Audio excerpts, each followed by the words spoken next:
Bienvenue sur UFO Sorcerer Engineering. Aujourd'hui, je te présente ma nouvelle base. Allez, c'est parti.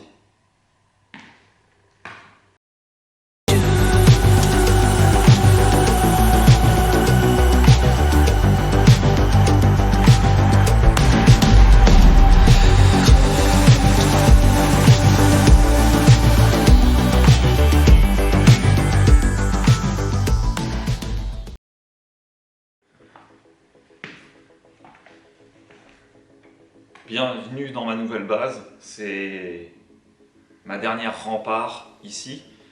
C'est le nouveau garage qui fait grosso modo 140-150 mètres carrés. J'ai énormément galéré pour l'avoir, mais à un point tu ne peux pas t'imaginer. Quand je me rappelle un peu dans le temps, UFO Sorcerer Engineering, ça fait depuis 2020 que j'ai ouvert cette boîte, cette société de préparation et aussi de vente de pièces. Par correspondance, voilà, via mon site internet. En aucun cas, jamais j'aurais espéré ou même pensé un jour avoir un garage avec une aussi grande superficie. C'est simple, pour te rafraîchir un peu la mémoire, j'ai commencé en 2020 dans le garage de ma maison, c'est-à-dire 18 mètres carrés. Assez de place pour mettre ma skyline. D'ailleurs, c'est là où tous les épisodes Barra the World ont été faits chez moi. Donc, quand j'ai commencé à mettre le Ford Barra dans ma R32 GTST, et puis petit à petit, tu as pu le voir, je squattais littéralement la place de quelques amis à moi qui avaient un gros garage, dont un, Ivo, qui lui m'a suivi et continue à me suivre au bout de l'aventure à l'heure actuelle. Alors, je te vois venir d'ici, on est quand même passé d'un garage qui faisait 18 mètres carrés à un garage qui en faisait 50 ou 60. Celui où toutes les vidéos sur la R34 et notamment, voilà, c'était un garage qui était juste à côté, qui est juste derrière ce mur-là en fait. Tu ne peux pas avoir malheureusement. Un garage qui faisait à peu près 60 mètres carrés, 50-60 mètres carrés dans ces eaux-là. Mais le fait est que tu pouvais mettre qu'une seule voiture à l'intérieur. Donc si tu dois t'occuper de voitures clients, tu es obligé de sortir des voitures. Par exemple la R34, quand j'ai commencé à bosser sur la M3 E46, la R34 il fallait que je la sorte dehors et c'était pas un truc que je voulais faire. J'aurais préféré avoir un espace un petit peu plus grand. Et donc là maintenant, on a un plus grand espace, un plus grand champ d'action. Je vais t'expliquer 2-3 mots ce qu'on va faire dans le garage et surtout te présenter les pièces qui sont en place déjà. Et ne t'y méprends pas, c'est juste pour l'instant un peu le bordel parce qu'on a emménagé début janvier. Alors où je te parle, on est le 13 février 2024 et crois-moi, il s'en est passé des choses pendant le temps du déménagement et le temps où on commence un peu à opérer.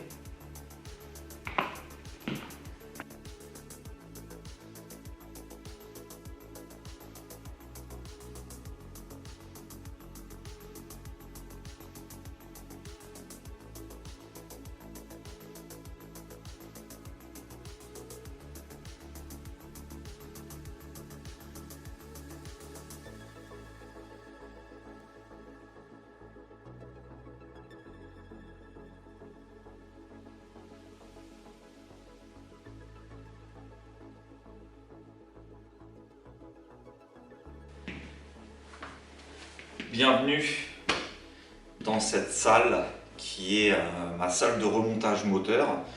C'est ici où on va mettre en place ou refaire tout simplement, faire des rebuilds, des rafraîchissements, de la fiabilisation et de la préparation moteur, même si les deux sont les mêmes, hein. Fiabiliser, préparer, c'est la même chose. Donc cette pièce-là, en fait, c'est un ancien conteneur frigorifique. C'est bien là où on va faire tout simplement la réparation de moteur, le rafraîchissement moteur et la préparation moteur. En fait, c'est juste un seul terme. Et en fait, c'est un ancien conteneur frigorifique qui fait 60 mètres carrés, donc qui fait 5 mètres de large sur 12 mètres de long. donc tu as compris, 5 x 12 ça fait 60. Donc voilà, donc c'est divisé en deux parties. Donc il y a la partie réassemblage moteur ici, qui se trouve derrière moi d'ailleurs. Et puis derrière la caméra, c'est la partie pour mon ami Ivo. C'est là où il va faire toutes les fabrications, collecteur d'échappement, ligne d'échappement, collecteur d'admission. Donc voilà, parce que dans un but ultime pour nous, sur le long terme, ce qu'on aimerait faire chez UFO, c'est tout simplement créer des kits turbo. On a déjà les turbos. Et on aimerait bien proposer aux clients des kits exceptionnels, des kits en fait uniques, des kits turbo, pour l'intégralité des voitures qui passeront directement ici au garage, dans notre main. Donc voilà, donc du coup, voilà, là pour l'instant on a un Mercury, un moteur Mercury, c'est un moteur General Motors, c'est un 4 cylindres, 3 litres, c'est un moteur bateau. Donc voilà, donc on attend certaines pièces qui ne devraient pas trop tarder à arriver. Mais là, dans le but ultime, on est déjà très bien. On est déjà très bien installé. Alors c'est quand même un peu le bordel, il faut se le dire, c'est le bordel, c'est normal. Mais bon, ça va être rangé, réorganisé. Voilà, il y a pas mal de choses que je vais devoir retirer, des choses qui ne servent plus à rien, des cartons, des papiers, enfin voilà. Une fois que ça sera tout bien installé, tout propre, on va pouvoir tout simplement se mettre à la tâche. Et puis voilà, il y a pas mal aussi d'instruments que j'aimerais bien acheter, comme un Aqua Blast. Ça m'éviterait de ramener les pièces directement chez mon usineur pour qu'il puisse les nettoyer. Donc je vais mettre en place un Aqua Blast en fait ici pour pouvoir nettoyer toutes les pièces moteur une à une, histoire d'avoir un résultat parfait. Et puis après on va mettre aussi un rideau de séparation, un rideau rouge transparent pour que quand Ivo va se mettre à souder ou à meuler des pièces, ça évite de rentrer à l'intérieur de ma préparation. Donc on va mettre un rideau coulissant, voilà. Histoire de bien protéger en fait, que ça soit bien hermétique. Et je suis assez content parce que c'était du béton ici, du béton très rocailleux, et on a réussi en fait à surfacer le plan du sol, et puis on a mis un vinyle qu'on avait avant dans l'ancien loot, dans l'ancien hangar là où on était avant, et c'est un vinyle en fait qui est protecteur, donc qui tout simplement n'absorbe pas l'huile et n'absorbe pas la flotte. Donc on a juste à passer un coup de serpillière industrielle, et puis ça se nettoie bien. Donc voilà, et on va continuer un peu la visite. Allez, accroche-toi bien.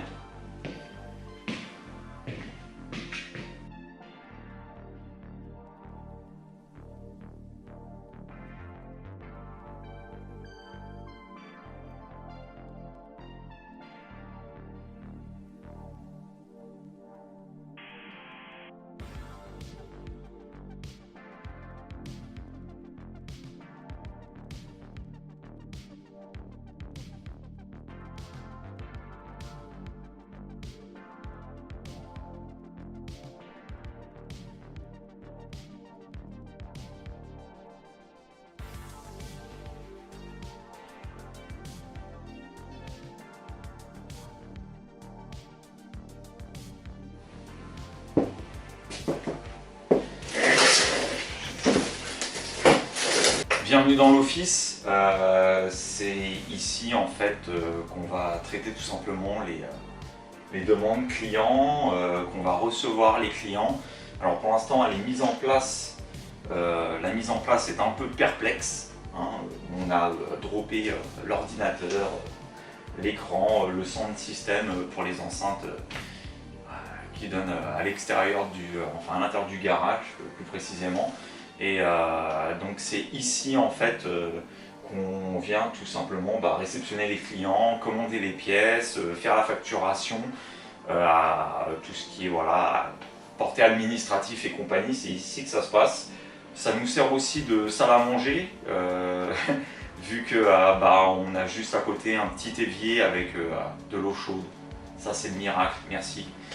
Merci Dieu Tout-Puissant, on a de l'eau chaude ici pour pouvoir se laver les mains bien comme il faut, que ça soit en hiver ou en été, on est tranquille.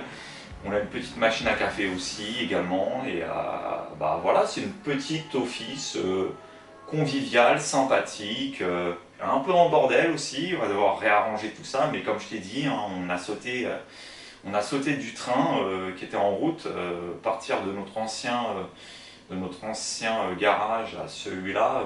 Donc bon, il faut tout bien réorganiser. Ça demande du temps parce que bon, bah, entre le travail client, le travail personnel, ma vie privée, c'est pas évident tout le temps, mais on arrive à faire de belles choses et j'en suis assez satisfait pour l'instant. Donc voilà, on va continuer la visite, on va aller à la salle secondaire. Hein. Tu as déjà vu en début de vidéo, mais je vais donner un petit peu plus de détails que ça sur l'utilisation de cet espace. Ok? Allez.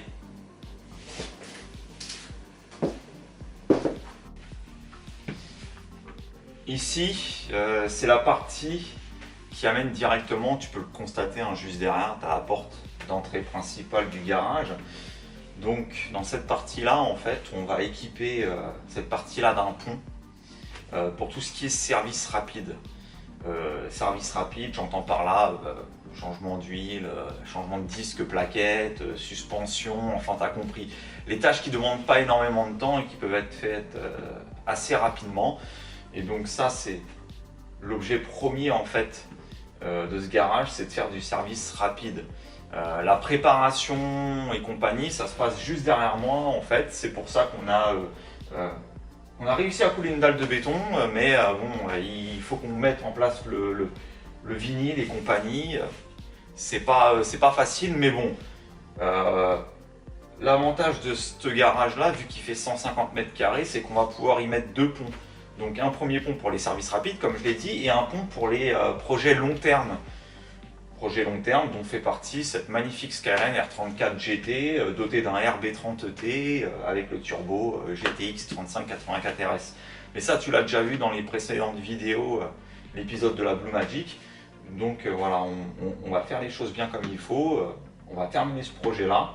Et puis une fois que ça c'est fait, bah, après on va pouvoir ramener ma R32 pour terminer les dernières finitions dessus. Mais bon, assez content, là, cette pièce-là fait à peu près 80 mètres carrés dans ces eaux-là. Là, tu es dans un renfoncement et là où tu te trouves à l'heure actuelle, on va mettre une grosse table en fait qui va nous permettre de poser les pièces détachées comme les disques, les étriers, les embrayages, les suspensions et compagnie avec pas mal de matos. Donc voilà, essayer d'avoir au minimum à peu près 2 servantes. Comme ça, moi je peux utiliser la mienne et Ivo peut utiliser la sienne et puis voilà. Et ouais, on va essayer de faire les choses bien comme il faut quoi. Allez, il faut que je te remonte une dernière pièce très importante et cette pièce-là, bah, elle va être très décisive pour mon garage. Allez, c'est parti.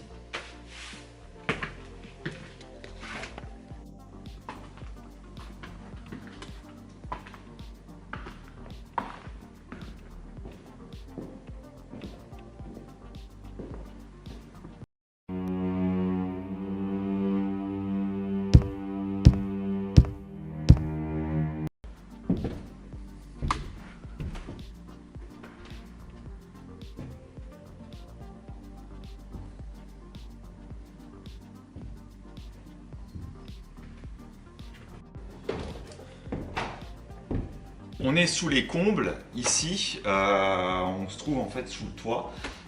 C'est là où on va en fait créer les salles de stockage de pièces. Alors, qu'est-ce qu'on appelle stockage de pièces? Turbo, pipe d'admission, tout ce qui est accessoires pour les Ford Barra, pour les moteurs RB, pour les moteurs 2JZ. Peut-être dans un avenir, on verra pour faire des moteurs Volkswagen, on ne sait jamais. Mais voilà, on va être spécialisé vraiment dans les gros moteurs, et les moteurs où on peut faire de la grosse puissance. Moteur BMW aussi entre autres. Donc c'est là, en fait, là où je me place. Tu peux voir qu'ici, là où il y a l'enceinte, c'est le toit du conteneur frigorifique, qui est assez costaud d'ailleurs. Hein. On peut mettre pas mal de poids ici, ça ne bougera pas. Et puis bon, bah, le fait est que on veut vraiment une salle de stockage, donc tout sera cloisonné avec des lumières au LED qui vont parcourir de part et d'autre en fait pour éviter d'être dans l'obscurité la plus totale parce qu'il y a quelques araignées ici. J'aime pas trop les araignées, des vraies connasses. Et donc du coup, on va essayer de faire en sorte de bien cloisonner tout ça. L'avantage ici, c'est que comparé à l'ancien garage, la porte d'entrée donnait direct sur l'extérieur. Donc quand tu es en été, le fait est que tu as toute la chaleur qui rentre, donc tu subis ta race.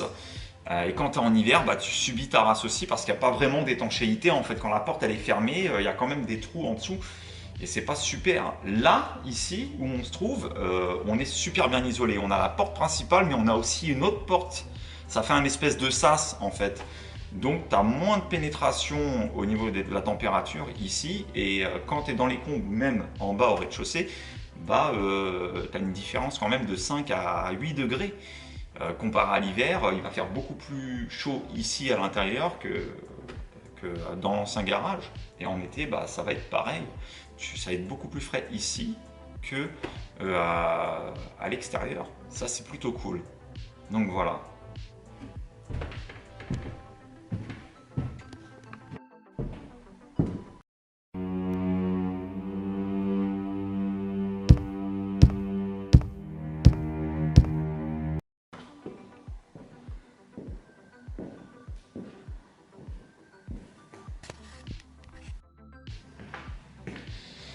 Donc voilà, la présentation du garage est terminée. J'espère que vous avez kiffé cette petite visite du garage, mais je tenais à mentionner deux choses en cette fin de vidéo. La première chose, je tenais à remercier deux personnes en particulier. Je tenais à remercier Farine de Blé et Ovi de chez Ultimate Making. Je pense que vous l'avez senti dû à cette vidéo. Je suis assez content, assez épanoui, mais là, ce qui s'est passé ces derniers temps, ça a été du n'importe quoi. La première réaction que j'ai eue, ça a été de la part de Farine de Blé, qui m'a mentionné en fait dans cette story-là, un soir du 31 décembre au 1er janvier, où il posait une question à ses abonnés en story. Quel joint de queue de soupape va sur l'admission et l'autre va sur l'échappement. Et je me rappelle que je lui avais fait un dessin, d'ailleurs qu'on peut voir là, voilà, ici là. What's happening? Nothing happened, chef. Everything is in order. Où je montrais justement quelle était la différence entre les deux jantes de queue de soupape, que ce soit les matériaux utilisés, et aussi à l'intérieur et puis la taille. Et monsieur s'est amusé à me poster en fait sur sa page Instagram. Ça c'est cool. Mais il a relancé le débat dans sa dernière vidéo où il nous a mentionné, moi et mon ami Pierrick, sur sa dernière vidéo en description. Un grand merci à Sleeper Street et à UFO. Voilà, le mec a fait ça dans la normalité.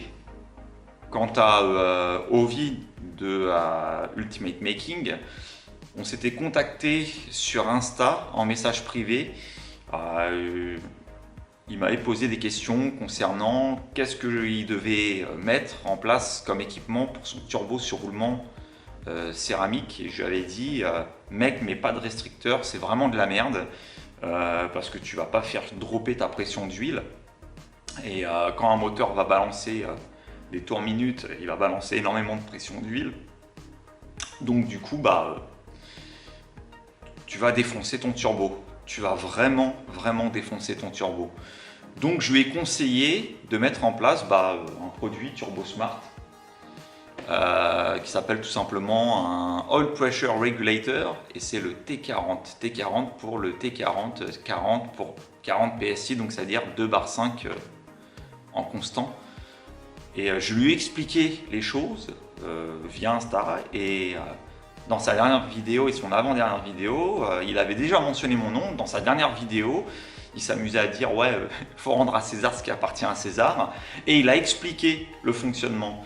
Donc jeune Padawan, merci beaucoup pour cette nomination, puis aussi le lien en description de mon site internet. Enfin, ça a été du n'importe quoi.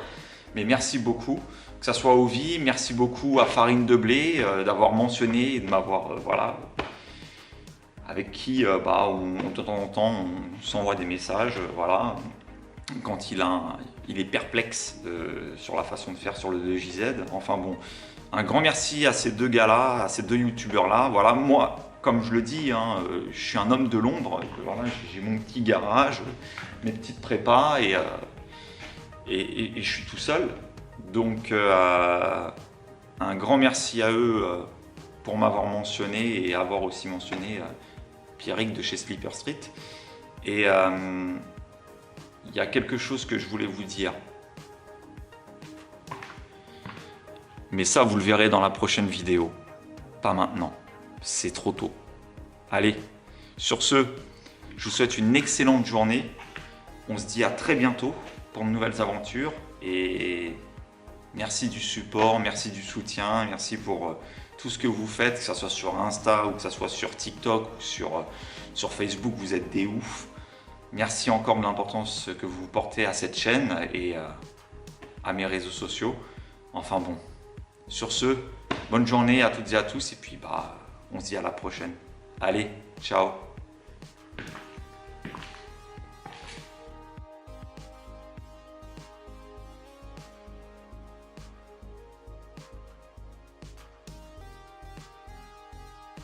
Bienvenue dans l'office.